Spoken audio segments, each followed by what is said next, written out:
So will continue with third question చూద్దాం. Third question ఏమి ఇచ్చాడో చూడండి. Let R denote set of all real numbers. Okay, తెలిసిందే. F is defined from R to R. F of x definition ఇచ్చాడు. X not equals to 0 అయితే ఒక definition, X equals to 0 అయితే 2 అంట. Now then which of the following statements is true? Options ఎలా ఉన్నాయి? Differentiable at X equals to 0, decreasing function in 0 to delta, increasing function in minus delta to 0, local minima. So basically application of derivatives మీద question. Okay, so first option differentiability మీద ఉంది కాబట్టి differentiable మీద చూద్దాం. Okay, so first option ఎలా ఉంది? X equals to 0 దగ్గర డిఫరెన్షియబుల్లా కాదా అని అడిగాడు. సో నేను by using first principle I will solve the question. ఎందుకు ఫస్ట్ ప్రిన్సిపల్ యూజ్ చేస్తాం సార్ అంటే, ఇక్కడ సైన్ ఆఫ్ 1/x ఉంది ఫంక్షన్. ఎప్పుడైనా సైన్ ఆఫ్ 1/x కానీ కాస్ ఆఫ్ 1/x కానీ ఇలాంటి ఫంక్షన్స్ ఏమైనా వస్తే వాటిని మనం ఫ్లక్చువేటింగ్ ఫంక్షన్స్ అంటాం. అంటే ఫ్లక్చువేటింగ్ ఫంక్షన్స్. ఈ ఫ్లక్చువేటింగ్ ఫంక్షన్స్ ఏమవుతాయంటే ఫ్లక్చువేట్ అవుతాయి, బాగా ర్యాపిడ్గా ఫ్లక్చువేట్ అవుతాయి, కానీ వాటి యొక్క రేంజ్లోనే ఉంటుంది. అంటే సైన్ ఆఫ్ 1/x అనేది నీకు చాలా ర్యాపిడ్గా ఫ్లక్చువేట్ అవుతుంది. అంటే as X approaches to 0, sine of 1/x అనేది చాలా ర్యాపిడ్గా ఫ్లక్చువేట్ అవుతుంది, బట్ ఎప్పుడు దాని వాల్యూ -1 to 1 ఉంటుంది. అంటే దాని గ్రాఫికల్గా చూద్దాం అనుకుందాం. సో ఎందుకు ఫ్లక్చువేట్ అవ్వడం, ర్యాపిడ్ ఫ్లక్చువేషన్స్ ఎందుకు వస్తాయంటే, ఎక్స్ 0కి వెళ్తుంది అంటే ఎక్స్ 0+కి వెళ్తుంది, అండ్ ఎక్స్ 0- కూడా వెళ్తుంది. 0+కి వెళ్ళింది అనుకో 1/x ఏమో +∞కి వెళ్తుంది. అదే ఎక్స్ 0-కి వెళ్ళింది అనుకో 1/x అనేది ఎక్స్కి చాలా lower value but negative sign ఉంది కాబట్టి -∞కి పోతుంది.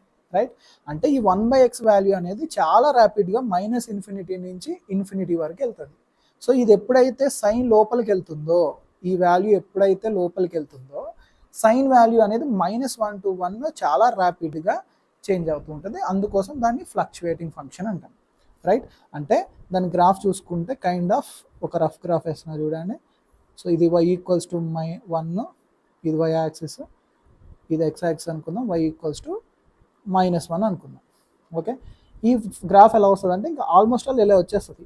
నీకు ఇలా గ్యాప్లు కూడా కనిపించవు, ఇంకా నేను డ్రా చేస్తున్నా కానీ ఇలా -1 to 1 చేంజ్ ర్యాపిడ్గా నీకు చేంజ్ అవుతూ ఉంటుంది. ఓకే, ఇలాంటి ఫ్లక్చువేటింగ్ ఫంక్షన్స్ వచ్చినప్పుడు మనం డిఫరెన్షియబిలిటీ చెక్ చేయాలంటే ఖచ్చితంగా ఫస్ట్ ప్రిన్సిపల్ మాత్రమే వెళ్ళండి. వేరే మెథడ్ అంటే డిఫరెన్షియేషన్తో కూడా చేస్తాము, బట్ అది అసలు ప్రిఫరబుల్లే కాదు.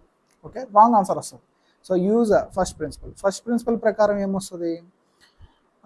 f'(0) ఈక్వల్స్ టు 0 దగ్గర చెక్ చేయమంటున్నాడు కాబట్టి x equals to 0, f'(0) is equals to limit extending to 0 f of x minus f of 0 by x minus 0. సింపుల్గా ఇప్పుడు ఈ లిమిట్ ఎగ్జిస్ట్ అయితే డిఫరెన్షియబుల్ అవుతుంది, ఎగ్జిస్ట్ అవ్వకపోతే డిఫరెన్షియబుల్ కాదు. అదే కదా మనం నేర్చుకునేది ఫస్ట్ ప్రిన్సిపల్లో. Right, so f of x ఏమి ఇచ్చాడో చూడండి ఇక్కడ. సో ఒకసారి దీన్ని ఇక్కడ రాసుకుంటున్నా. So x not equals to 0 definition, x approaching to 0 అంటే ఎక్స్ నాట్ ఈక్వల్స్ టు 0 కాబట్టి x not equals to 0 డెఫినేషన్ని f of x ప్లేస్లో రాస్తున్నా. 2 - 2x² - x² sin of 1/x -2, f of 0 అంటే 2 కదా బై x. ఓకే, 2 క్యాన్సిల్ అయిపోతుంది. So limit extending to 0, ఇక్కడ x² common తీసేస్తే -x² into 2 + sin of 1/x by x. x cancel అయిపోయి ఫైనల్గా నీకు లిమిట్ f'(0) అనేది limit extending to 0 -x into 2 + sin of 1/x అవుతుంది. ఇప్పుడు ఇందాకే మనం ఒక పాయింట్ డిస్కస్ చేసుకున్నాం ఏంటంటే sin of 1/x fluctuating function అవుతుంది, బట్ స్టిల్ దాని వాల్యూ మనకి ఎప్పుడు కూడా -1 to 1 ఉంటుంది. దానికి నువ్వు 2 యాడ్ చేసావు అనుకో, ఆ పర్టికులర్ రేంజ్కి 2 యాడ్ చేస్తే ఓవరాల్గా దీని రేంజ్ -1 + 2 ఎంత? 1, 1 + 1 3, 1 + 2 3. రైట్, సో 1 to 3 ఉంటుంది. 2 + sin 1/x యొక్క రేంజ్ 1 to 3 అంటే పాజిటివ్ వాల్యూ ఉంటుంది. రైట్, దాన్ని సమ్ ఎక్స్తో మల్టిప్లై చేసిన ఎక్స్ అప్రోచింగ్ టు 0 కాబట్టి క్లియర్గా లిమిట్ ఎగ్జిస్ట్ అవుతుంది which is 0. So f'(0) is 0 కాబట్టి differentiable, f of x is differentiable at x equals to 0. F of X is differentiable at X equals to 0, right. మనకేమి ఇచ్చాడు ఆప్షన్లో? Non differentiable అని ఇచ్చాడు 0 దగ్గర. సో ఇది రాంగ్ కదా క్లియర్గా. Next, decreasing function in f of there is a positive real number delta such that decreasing function on 0 to delta. సిమిలర్గా ఇది కూడా అలానే ఇచ్చాడు, not increasing function in minus delta to 0. అంటే 0కి అటు సైడ్, 0కి ఇటు side, left side right side increasing decreasing check చేయమన్నాడు. సో నేను ఏం చేస్తానంటే, ఆల్రెడీ మనకి f డాష్ ఆఫ్ 0 క్యాలిక్యులేట్ చేసాం కదా. ఏమొచ్చింది? Limit extending to 0 minus X into 2 plus sine of 1/x. So increasing decreasing అనేది దేని బట్టి డిసైడ్ అవుతుంది? F dash of X sign బట్టి డిసైడ్ అవుతుంది. కాబట్టి నేను ఏం చేస్తానంటే, ఎఫ్ డాష్ ఆఫ్ ఎక్స్ అంటే ఇది తీసుకుంటే ఎఫ్ డాష్ ఆఫ్ ఎక్స్ కింద ఇదే తీసుకున్నాను అనుకుంది. అంటే 0 పెడితే ఇది 0 అవుతుంది, ఇది F dash of 0 what ever. X కరెక్ట్గా 0 అయిపోయింది అనుకోరా, డిఫరెన్షియేషన్ 0 అయిపోతుంది. ఎక్స్ 0కి వెళ్తుంది అంటే డిఫరెన్షియేషన్ ఆ పర్టికులర్ లిమిట్ 0 అయిపోతుంది. 0 దగ్గర 0 వచ్చింది, రైట్.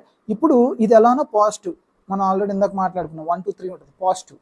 ఇప్పుడు ఎక్స్ కూడా పాజిటివ్ అయింది అనుకో, అంటే 0కి రైట్ సైడ్ తీసుకున్నాం, ఎక్స్ పాజిటివ్ అయితే పాజిటివ్ ఇంటూ పాజిటివ్ పాజిటివ్ అవుతుంది, దాన్ని మైనస్తో మల్టిప్లై చేస్తే నెగిటివ్ అవుతుంది. సో 0కి రైట్ సైడ్ నెగిటివ్ వస్తుంది. ఏంటి? F dash sign, F dash sign ఇది. ఓకే, అలానే సిమిలర్గా ఇది లెఫ్ట్ హ్యాండ్ సైడ్ తీసుకుంటే ఇది ఎలానో ఇది ఎప్పుడు పాజిటివే, ఎక్స్ నెగిటివ్ కాబట్టి మైనస్ ఎక్స్ పాజిటివ్ అవుతుంది, పాజిటివ్ అవుతుంది. సో నేను ఒక పాజిటివ్ వాల్యూ డెల్టా అని తీసుకుంటే 0కి side right side delta, minus డెల్టాని ఇక్కడ తీసుకుంటే మైనస్ డెల్టా టు 0 ఏమో ఇంక్రీజింగ్ ఫంక్షన్. అంటే గ్రాఫ్ కైండ్ ఆఫ్ ఏదో రఫ్గా వేస్తున్నామా, రఫ్ గ్రాఫ్ ఇలా వెళ్తుంది. అంటే మైనస్ డెల్టా టు 0 ఇంక్రీజింగ్ ఉంటుంది, 0 టు డెల్టా డిక్రీజింగ్ ఉంటుంది. 0 దగ్గర లోకల్ మ్యాక్సిమం వస్తుంది, 0 దగ్గర లోకల్ మ్యాక్సిమం వస్తుంది. సో ఆప్షన్స్ చూద్దాం ఇప్పుడు. ఏమి ఇచ్చాడు? ఫోర్త్ ఆప్షన్ ఏముంది? 0 దగ్గర లోకల్ మినిమం అని ఇచ్చాడు, మనకి లోకల్ మ్యాక్సిమం వచ్చింది, తప్పు కదా. Next 0 to delta decreasing graph వచ్చింది, డిక్రీజింగ్ ఫంక్షనే కదా ఇది, decreasing function. So B option correct. Minus delta to 0 increasing వస్తుంది, నాట్ ఇంక్రీజింగ్ అని ఇచ్చాడు, తప్పు. So answer is B. అంత ఈజీగా పెట్టవచ్చు ఈ క్వశ్చన్, ఓకేనా.